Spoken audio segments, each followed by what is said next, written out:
एक अंदाजे के मुताबिक 1 खरब रुपए का नुकसान था। अगर ये प्लाट इसी तरह जजेस को, ब्यूरोक्रेट को, वो जो 2% अशराफिया है उसको अलाट कर दिए जाते। और यही वजह है कि आज जो महंगाई है वो 10.2% बढ़ चुकी है और हमारी जो जीडीपी है वो 4% है।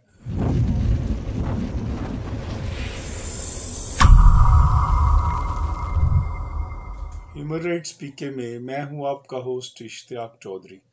नाजरीन, ह्यूमन राइट्स में आज बात करेंगे जो recent judgement Islamabad high court ने जारी किया उन प्लाटों के हवाला से जो कि इस्लामाबाद में जजेस हजरात को, ब्यूरोक्रेट्स को, जो हाईली इन्फ्लुएंशियल लोग थे अशराफिया को अलाट किए गए। एक बड़ा फैसला, एक ठंडी हवा का झोंका एक मुद्दत के बाद, जिसकी जितनी भी तारीफ की जाए कम है, जिसमें उन्होंने करार दिया है कि रियासत की जो ज़मीन है वो अशराफिया के लिए नहीं। आज का डॉन जो है, अगर आप देखें तो इसको एक नज़र देखते हैं और फिर इस पर बात करते हैं। डॉन की जो लीड है वो ये है: IHC Islamabad high court strikes down subsidized plots for judges, bureaucrats, notes lack of transparency, conflict of interest in award of plots. FGEHA ordered to develop housing scheme for general public. कि रियासत की जो ज़मीन है वो अवाम के लिए है, वो अशराफिया के लिए नहीं है। और यही सबसे बड़ा मसला रहा है पाकिस्तान का 75 बरसों में, कि पाकिस्तान की जो ज़मीन है वो जो 2% अशराफिया, जो सियासतदान, जगीरदार, वडेरे, जो मुल्क के ऊपर काबिज रहे, जो पार्लियामेंट में रहे, हमेशा से रहे, और जो अपना हक समझते हैं कि वो अब एक घर इस्लामाबाद में रखें, अगर कराची जाना है तो एक घर वहाँ पे रखें, अगर लाहौर में आना है तो एक घर वहाँ पे रखें। हर जगह अगर आप देखेंगे जितने भी पार्लियामेंटेरियन हैं उनकी जो बड़ी बड़ी जायदादें देखेंगे तो वो किसी न किसी स्कीम के तहत उनको लाट हुई होंगी। और उस स्कीम के तहत जिसमें उन्होंने 5 लाख करवाया तो जमा अगर करवाया तो 1 करोड़ का उनको प्लाट मिल गया और फिर उसके ऊपर जो है वो घर बन गया। या 2 प्लाट लिए तो 1 प्लाट को बेच दिया, उसकी जो कमाई सामने आई उससे घर बन गया। हर बड़े पॉलिटिशियन को देखेंगे तो वो यही चीज़ सामने आती है। जो जिस रिचेस की बात की जस्टिस आसफ सईद खोसा साहब ने भी अपनी जजमेंट के अंदर, फिर उसके बाद यही सिलसिला जारी था। फिर हमने देखा कि अशराफिया के जो लोग हैं किस तरह, मलक रियाज का केस हमारे सामने है कि किस तरह बावजूद इसके कि सारी अंडर हैंड डीलिंग हुई, बावजूद इसके कि नायब की जो सारी फाइंडिंग्स थी उनके ख़िलाफ़ थी और ऑनरेबल सुप्रीम कोर्ट उसकी जो थी पटिशन खारिज हो चुकी थी, लेकिन उसके बाद रिव्यू में 462 अरब में 2000 अरब के लगभग जो ज़मीन थी वो उसको दे दी गई। हमारे सामने है। और आम आदमी जो है, जो जिसका 2 मरले हैं या 3 मरले हैं, या उसको अगर उसने ख़रीदी भी है, नस्ला टावर का केस हमारे सामने है, गुजरनाला का केस कराची में हमारे सामने है, तो वो गिरा दिए गए। और इसी तरह आप कोई भी स्कीम जो हुकूमती सतह पे लॉन्च होती है, अगर आप देखें तो उस हुकूमती सतह पे लॉन्च होने वाली हर ज़मीन के अंदर वो कोई भी ऐसी ज़मीन नहीं है कि वो अवाम के लिए को वो जनरल पब्लिक के लिए जो है वो हो, जिसमें आम आदमी के लिए भी कोई रहायशी बंदोबस्त हो। उस आम आदमी की बात कर रहा हूँ जिसके पास खाने के लिए कुछ नहीं है, जिसके पास पहनने के लिए कुछ नहीं है, और जिसकी आस उम्मीद वाहद हुकूमत हुआ करती है, रियासत हुआ करती है। तो रियासत जब तक आम आदमी के लिए अपनी बाजू नहीं खोलेगी, आम आदमी को जगह नहीं देगी, तो तब तक जो है वो रियासत कैसे एक हकीकी मानों में जो वेलफेयर स्टेट का कॉन्सेप्ट है वो सामने आ सकती है। लिहाजा एक बड़ा फैसला इस एतबार से कि जो ज़मीन है रियासत की वो अवाम के लिए है, और यही डायरेक्ट भी किया उस जजमेंट के अंदर कि ऐसी पॉलिसी बनाए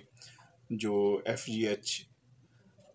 कि वो तमाम जो लोग हैं आम आदमी उस स्कीम से फ़ायदा उठा सके। और यही वजह है कि ये हमारा ये जो अंदाज़ा लगाया गया इस जजमेंट के अंदर, एक अंदाजे के मुताबिक 1 खरब रुपए का नुकसान था अगर ये प्लाट इसी तरह जजेस को, ब्यूरोक्रेट को, वो जो 2% अशराफिया है उसको अलाट कर दिए जाते।